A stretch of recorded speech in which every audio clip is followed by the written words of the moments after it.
오늘 우리에게 주시는 하나님의 말씀은 구약성경 신명기 5장 15절 말씀입니다. 신명기 5장 15절 말씀입니다.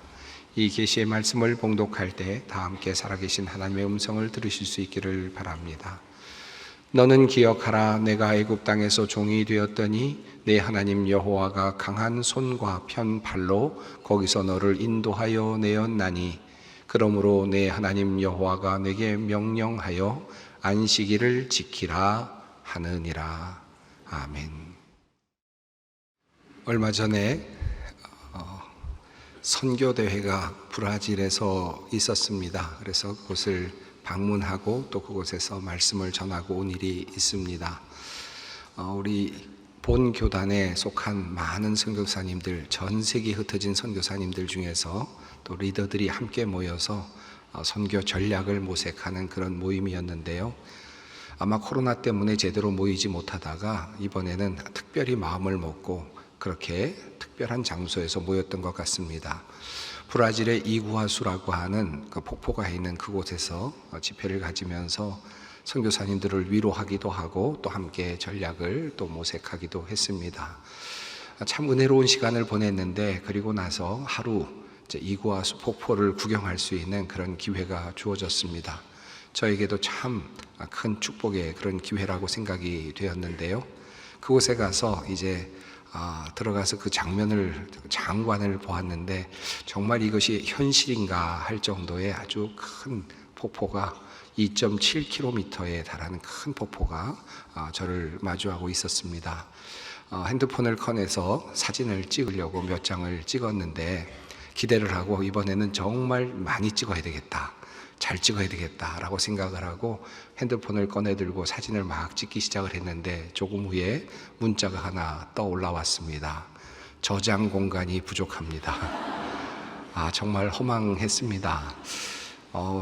나름대로 저장을 잘하고 또 이렇게 백업도 잘 한다고 생각을 했는데 그만 그 자리에 갔는데 저장 공간이 모자란다고 하니까 당황스러웠습니다.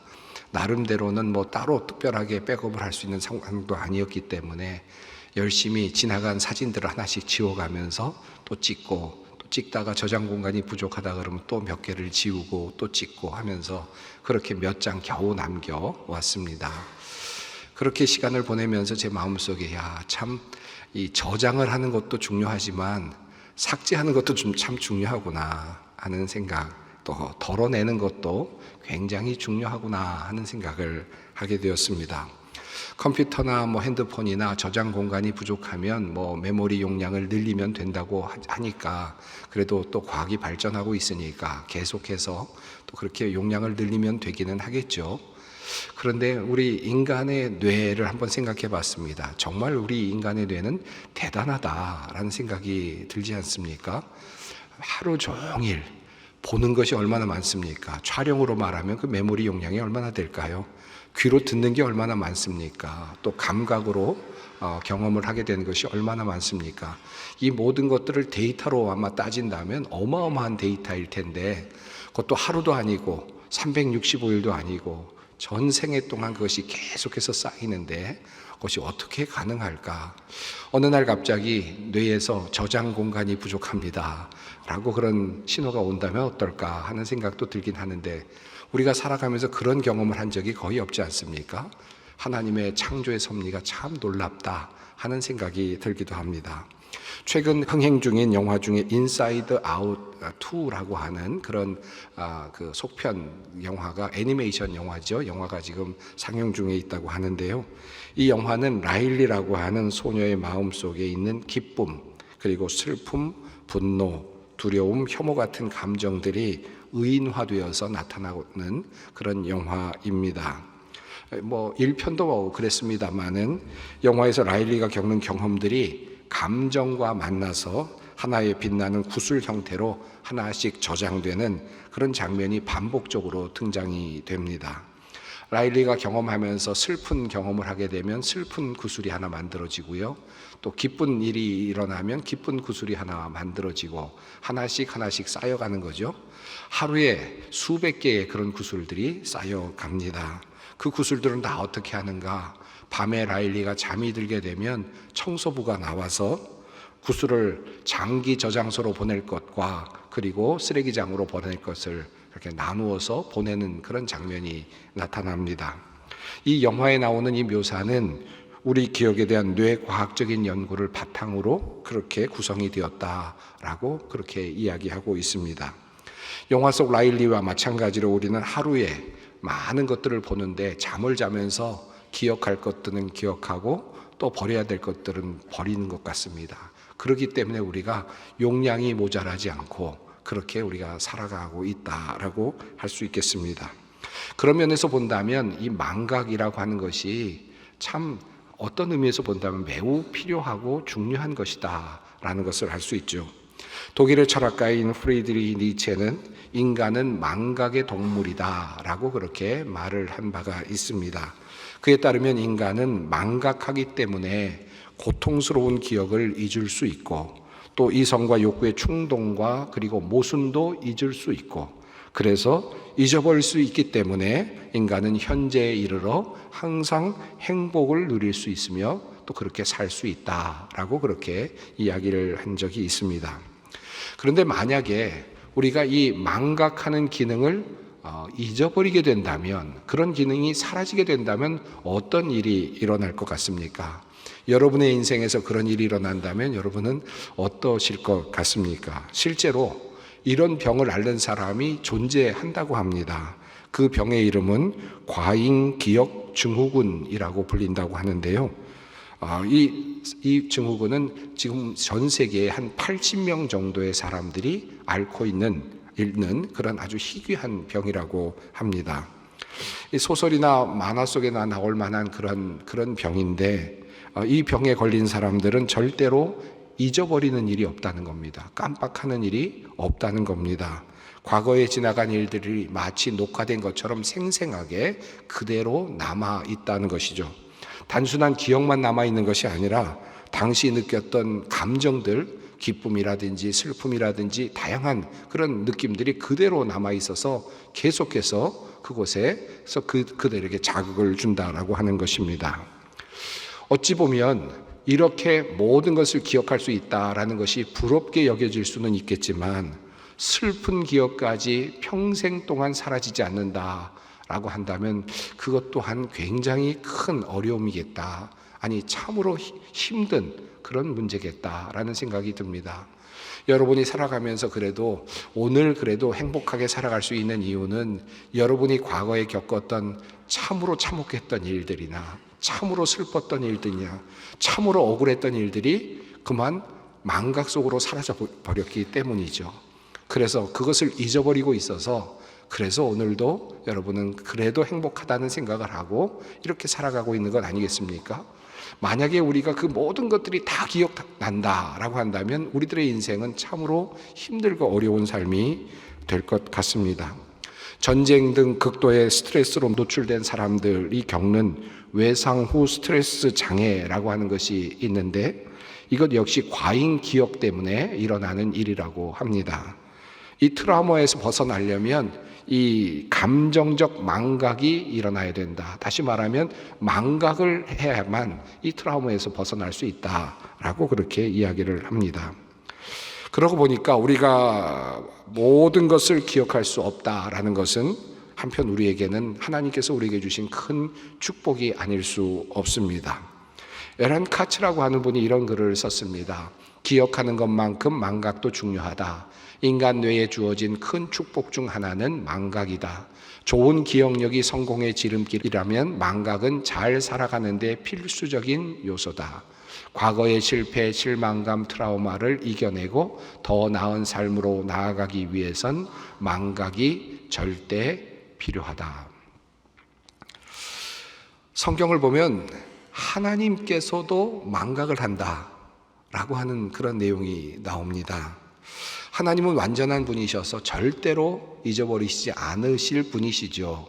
능력의 면에서나 모든 면에서 그렇지 않겠습니까? 그런데 하나님도 잊으시는 것이 있다라고 그렇게 성경은 말씀합니다. 히브리서에 이런 말씀이 있습니다. 내가 그들의 불의를 긍휼히 여기고 그들의 죄를 다시 기억하지 아니하리라 하셨느니라. 이사야서에도 이런 말씀이 있습니다. 난 나를 위하여 내 허물을 도말하는 자니 내 죄를 기억하지 아니하리라. 기억하지 않겠다라고 하는, 기억하지 않는다라고 하는 성경에 나오는, 하나님께서 기억하지 않는다라고 말씀하시는 이 말씀이 성경에 참 많이 나오고 있습니다. 하나님도 잊으신다라는 것입니다. 무엇을 잊으시는가? 이스라엘의 죄, 우리들의 죄를 잊으신다, 잊어버리시겠다, 망각하시겠다라고 그렇게 하나님께서는 친히 말씀하여 주셨습니다. 이 말씀은 하나님께서 우리의 죄를 기억할 능력이 없다거나 기억할 만한 메모리의 용량이 부족하다라는 의미가 아닙니다. 하나님은 우리의 죄와 허물을 다 알고 계시고 또 문제 하나도 빠짐없이 다 기억하고 계시고, 그래서 심판날에 하나님께서는 정의로 우리를 심판하실 것이죠. 그만큼 완전하신 분이시죠. 그런데 한 가지만큼은 제외시키겠다는 겁니다. 한 가지만큼은 하나님께서 잊어버리기로 작정하셨다는 겁니다. 우리가 하나님 앞에 나와서 우리의 허물을 하나님께 고하고 그리고 회개하면 하나님께서는 우리의 죄와 허물을 기억하지 않으시겠다, 망각의 그런 자리로 그 기억을 옮기시겠다라고 그렇게 약속을 해 주셨습니다. 하나님께서 어떻게 잊을 수 있을까? 하나님의 기억에서 어떤 것이 그것을 그렇게 잊게 할 수 있을까? 하나님께서 잊게 하실 수 있도록 만드는 그 지우개, 하나님의 지우개는 바로 예수 그리스도의 보혈입니다. 하나님을 믿는 자는, 하나님의 예수 그리스도를 믿는 사람은 하나님의 기억의 지우개를 가지고 있는 사람이다 라고 그렇게 말할 수 있을 것입니다. 하나님께서 내가 너희의 죄를 기억하지 않겠다, 예수 그리스도의 보혈을 보시고 예수 그리스도의 희생을 보시고 너희들의 죄를 내가 더 이상 기억하지 않겠다라고 그렇게 말씀을 하시는 겁니다. 이것은 하나님께서 우리에게 주시는 큰 은혜가 아닐 수 없습니다. 만약에 하나님께서 모든 것을 다 기억하고 계신다면 우리는 절대로 하나님 앞에 설 수 없을 것입니다. 그러므로 하나님께서는 우리에게 너희의 죄를 다 기억하지 않겠다라고 약속을 해 주셨습니다. 이 말씀은 한편으로 한 걸음 더 나아가서 이런 말씀으로 풀 수 있습니다. 내가 너희의 죄를 기억하지 않겠다, 내가 예수 그리스도의 보혈을 보고 너희들의 죄를 기억하지 않겠다라고 하는 이 말씀은, 그러니 너도 너의 죄를 기억하지 말아라, 너의 허물 때문에 괴로워하지 말아라, 너의 허물 때문에 힘들어하지 말아라, 그것 때문에 거기에 묶여서 인생을 허비하지 말아라 라고 하는 말씀이기도 합니다. 너희가 예수 그리스도의 보혈을 의지하여 하나님 앞에 나와서 너희의 죄를 고백하고 그 죄 사함을 받았다면 그러면 너희는 새 사람이 된 것이다, 이것을 믿고 살아라라고 하는 하나님의 말씀이라 할 수 있습니다. 고린도후서 5장 17절은 그러면 이렇게 말합니다. 그런즉 누구든지 그리스도 안에 있으면 새로운 피조물이라, 이전 것은 지나갔으니 보라 새 것이 되었도다. 하나님 앞에 나와서 끊임없이 기도하고 죄 용서함을 받으려고 노력하고 또 기도하면서도 정작 자기 자신이 죄 용서함을 받았다는 사실을 믿지 못하고 끊임없이 불안해하고 끊임없이 힘들어하는 사람들이 종종 있습니다. 오늘 이 시간 하나님께서 나의 모든 죄를 기억하지 아니하심으로 나도 그 모든 것을 이제 잊어버리기로 작정할 수 있는 귀한 날이 되시기를 바랍니다. 한편으로 이 말씀은, 내가 너희들의 죄를 기억하지 않겠다라는 이 말씀은 한 걸음 더 나아가서 너와 함께하고 있는 사람들의 죄를 너도 기억하지 말라라고 하는 그런 하나님의 초청이라고 할 수 있겠습니다. 내가 너의 죄를 용서하였듯이, 그래서 너의 죄를 기억하지 아니하는 것처럼 내 옆에 있는 사람들의 죄를 너도 기억하지 말아라, 그 모든 죄를 너도 잊어버려라 라고 하는 하나님의 거룩한 초청이라 할 수 있겠습니다. 저는 종종 부부 상담을 할 때가 있습니다. 특별히 부부가 여러 가지 어려운 문제를 겪으면서 이혼의 단계까지 왔을 때, 참으로 위기를 겪을 때 어쩔 수 없이 함께 만나서 이야기를 나누게 되는 그런 경우들이 종종 있었습니다. 그래서 부부들이 함께 만나서 이렇게 이야기를 나누면서 왜 이런 문제가 생겼는지, 왜 두 사람이 이렇게 거리가 멀게 되었는지, 서로 이렇게 헤어지려고 하는 마음까지 들었는지를 자세하게 상담을 할 때가 있습니다. 이런저런 이야기를 하다 보면 한 가지 사실을 깨닫게 됩니다. 이 사람들은 절대로 한 가지를 잊지 않았다. 절대로 이것을 잊지 않았구나. 그분들 이야기하는 것을 보면 첫날 밤부터 시작해서, 신혼 후 첫날 밤부터 시작해서 남편의 잘못, 아내의 잘못을 정확하게 기억하고 있습니다. 그리고 그 다음에 어떤 일이 있었는지도 정확하게 기억하고, 남편의 잘못들이 하나씩 하나씩 쌓여져서 차곡차곡 포개져 있는데 하나도 잊어진 것이 없습니다. 아내의 잘못들이 하나씩 하나씩 포개져 있는데 하나도 잊혀진 것이 없습니다. 그 모두가 다 그대로 있습니다. 모두 다 고스란히 기억을 하고 있습니다. 그러다 보니까 남편과 아내가 그만 힘든 상황이 되고 결국은 그렇게 위기를 경험하게 되는 것을 보았습니다. 하나님께서 우리의 죄를 기억하지 아니하시는데 우리도 다른 이들의 죄를 기억하지 않아야 되지 않겠습니까? 그것도 내 아내, 내 남편의 죄를 기억하지 않는 것 무엇이 어렵겠습니까? 그런데도 불구하고 우리는 아내의 죄를 하나씩 하나씩 기억하고 그것도 잊어버릴까 봐 아주 머릿속에 또렷하게 새겨 넣는 그와 같은 미련함을 보일 때가 있습니다. 하나님께서 너희들의 죄를 내가 기억하지 않겠다라고 하는 말씀의 그 이면에는 너희도 다른 사람의 죄를 기억하지 말아라, 다른 사람들의 허물을 기억하려고 하지 말아라 라고 하는 그런 관대한 하나님의 초청이 담겨 있다 할 수 있습니다. 이렇듯 망각이 하나님께서 우리에게 주시는 큰 축복입니다마는 한편으로 기억은 하나님께서 우리에게 주시는 또 다른 축복이라고 할 수 있습니다. 망각만큼 중요한 것, 아니 망각보다 훨씬 더 중요한 것이 있다면 그것은 기억하는 것이라 할 수 있습니다. 만약에 우리가 모든 것을 다 망각하게 된다면 어떤 결과가 생겨나겠습니까? 뇌과학자들이 주로 이야기하는 재미있는 예화가 하나 있죠. 1926년에 태어나서 2008년까지 사셨던 헨리 구스타프 몰레이슨이라고 하는 분의 이야기가 있습니다. 이분은 어려서부터 간질병을 앓았습니다. 그래서 이것을 치료하려고 부단히 애를 썼는데 이 간질병을 고칠 수가 없었습니다. 그런데 1950년경에 한 가지 뇌과학에 그런 발견된 것이 있었는데 아마도 이 간질의 원인이 뇌에 있는 해마 부분에서, 해마라고 하는 그곳에서 일어나는 것 같다라고 하는 연구가 있었다는 거죠. 그래서 여러 가지 약물로 치료를 하다가 결국은 되지 않아서 뇌 안에 있는 해마 부분을 제거하는 수술을 받게 되었습니다. 그 제거했던 수술이 받았던 때가 1953년이니까 그분이 27살 되었던 때였습니다. 수술의 결과는 좋았습니다. 간질병이 사라졌습니다. 그런데 한 가지 부작용이 일어나게 됐다는 것입니다. 이분이 수술을 받고 나서부터는 수술하기 전까지의 모든 기억은 하나씩 하나씩 축적이 되어서 그대로 남아 있었는데, 그런데 그 다음 해마 부분을 제거한 다음부터는 이 기억을 축적하는 것이 사라지게 된 것입니다. 그러니까 다시 말하면 기억을 안에 머릿속에 집어넣는 그 장치가 그만 고장이 나게 된 것입니다. 그러니까 27살부터 시작되는 그의 인생은 기억이 계속해서 축적이 되지 않는 그런 상황이 된 것이죠. 한 5분 정도가 지나면 모든 기억이 사라지고 다시 리셋이 되는 그와 같은 인생을 살아가게 되었습니다. 그래서 나이가 들어서 할아버지가 될 때까지 인생을 살아가게 되는데 병원에 계속해서 치료를 받는데요.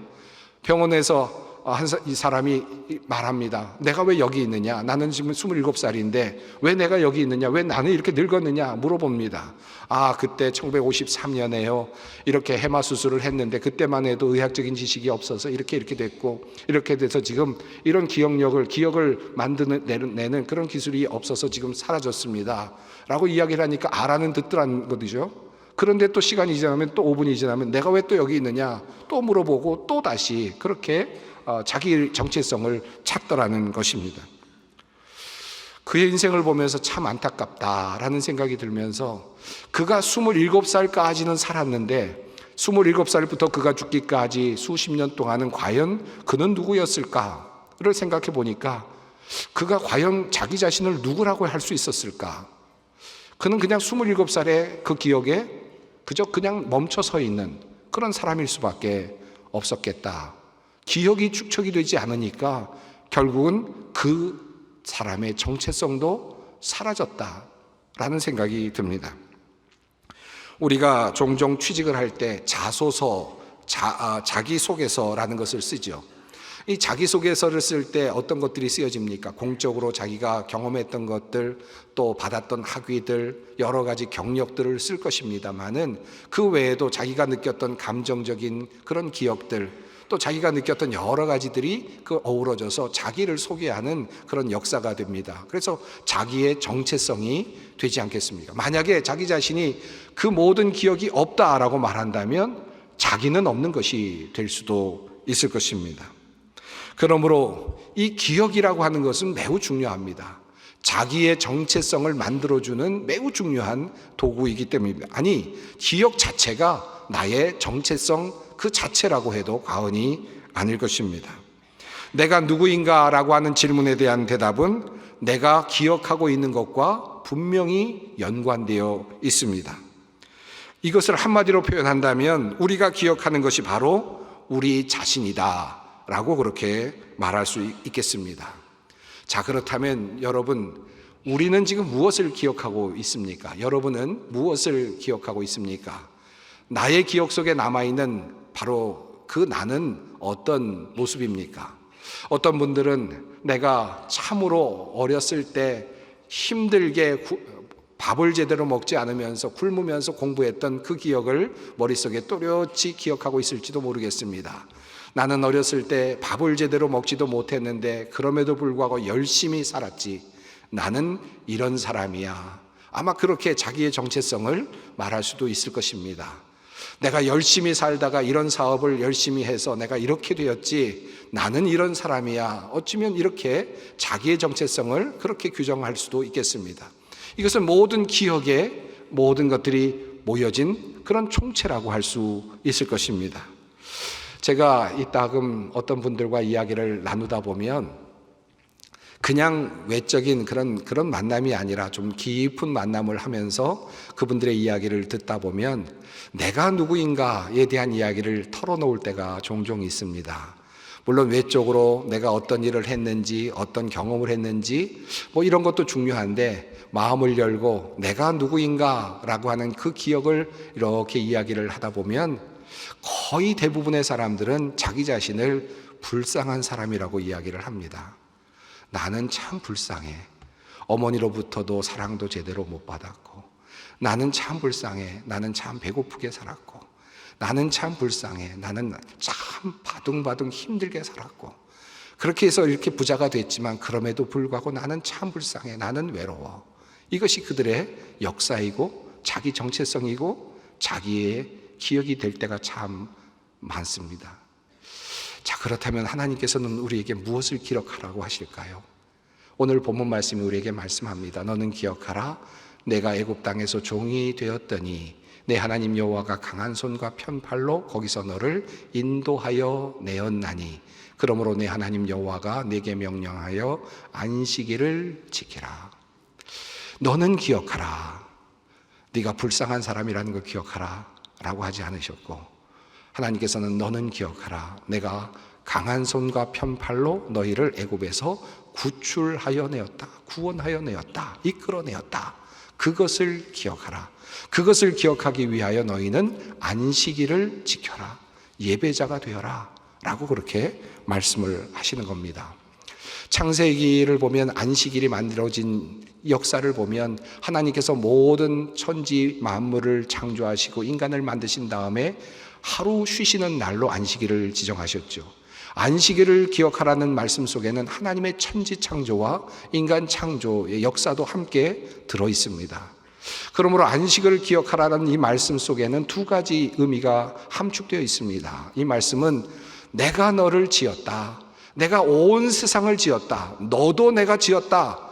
이것을 기억하라 라는 말씀이고, 또 너가 어려울 때, 네가 지금 애굽에서 잡혀 있을 때 내가 너희를 구원하여 나의 민족으로 삼았다, 너를 구원하여 내었다 라고 하는 사실을 기억하여라 라고 하는 말씀이라 할 수 있겠습니다. 한 걸음 더 나아가서 예수님께서도 자신의 몸을 내어주시는 바로 그 밤에 우리로 하여금 기억하라는 명령을 내리셨죠. 주님께서는 말씀하십니다. 주 예수께서 잡히시던 밤에 떡을 가지사 축사하시고 떼어 이르시되 이것은 너희를 위하는 내 몸이니 이것을 행하여 나를 기념하라 하시고 식후에 또한 그와 같이 잔을 가지시고 이르시되 이 잔은 내 피로 세운 새 언약이니 이것을 행하여 마실 때마다 나를 기념하라 하셨으니, 주님께서 자신의 몸을 내어주시던 바로 그날, 바로 그 다음 날이면 십자가에 달려 돌아가시는데 예수님께서는 그것을 아시면서 제자들에게 말씀하시기를 이것은 내가 너희에게 주는 내 몸이다, 이것은 내가 너희에게 주는 내 피다, 이것을 마실 때마다 먹을 때마다 나를 기억하여라. 예수 그리스도께서 우리를 위하여 희생하시고 우리에게 생명을 주셨다는 사실을 너희는 먹고 마실 때마다 꼭 기억하여라. 그것을 기억하고 너희가 누구인지를 꼭 생각해라 라고 주님께서는 유언의 말씀을 해 주셨습니다. 그러므로 하나님께서 우리에게 명령하시는 기억하라 라고 하는 이 말씀 속에는 하나님이 누구이신지, 그리고 하나님께서 우리를 창조하신 분이시고 내가 누구인지, 그 안에서 내가 어떤 존재인지, 그리고 하나님께서 내가 어려울 때 어떻게 하셨는지, 그리고 하나님께서 나를 위하여 십자가에 달리시는 역사를 이뤄내셨다는 그 사실, 그것을 우리로 하여금 기억하라고 말씀을 하시는 것입니다. 그것을 위해서 안식일을 지키라, 너희는 예배자가 되어라 라고 그렇게 말씀하십니다. 사랑하는 성도 여러분, 우리가 이 자리에 모여서 함께 예배를 드리고 있습니다. 우리는 무엇을 기억합니까? 우리의 기억의 연속은 결국 우리를 만들어가고 우리의 정체성을 형성해 갑니다. 우리가 매주일마다 모여서 함께 예배를 드리고 하나님을 찬양하고 하나님의 구원의 섭리를 노래할 때마다 우리는 기억합니다. 하나님이 나의 하나님이시다, 창조주이시다, 나를 지으신 분이시다, 그리고 내가 죽어도 주님께서는 나를 살리실 것이다, 하나님은 나를 사랑하시는 분이시고 나는 하나님의 사랑받는 존재이다. 우리는 그것을 늘 기억하며 살아가는 것입니다. 이것이 바로 우리입니다. 이것이 바로 예배자의 모습인 것입니다. 오늘 설교의 제목이 기억의 은혜, 망각의 축복입니다. 잊어야 할 것을 잊고 그리고 기억해야 할 것을 꼭 기억할 수 있는 우리 성도 여러분들이 되시기를 간절히 바랍니다. 함께 기도하겠습니다. 사랑의 하나님, 우리에게 기억을 통하여 우리가 누구인지 알게 하시고 또한 망각의 축복을 통하여 우리의 잘못된 것들을 주님의 십자가 보혈을 통하여 깨끗게 하시니 감사합니다. 늘 용서받은 자로 구원받은 사람으로 기쁘게 살아가는 우리가 되게 하옵소서. 예수님의 이름으로 기도드립니다. 아멘.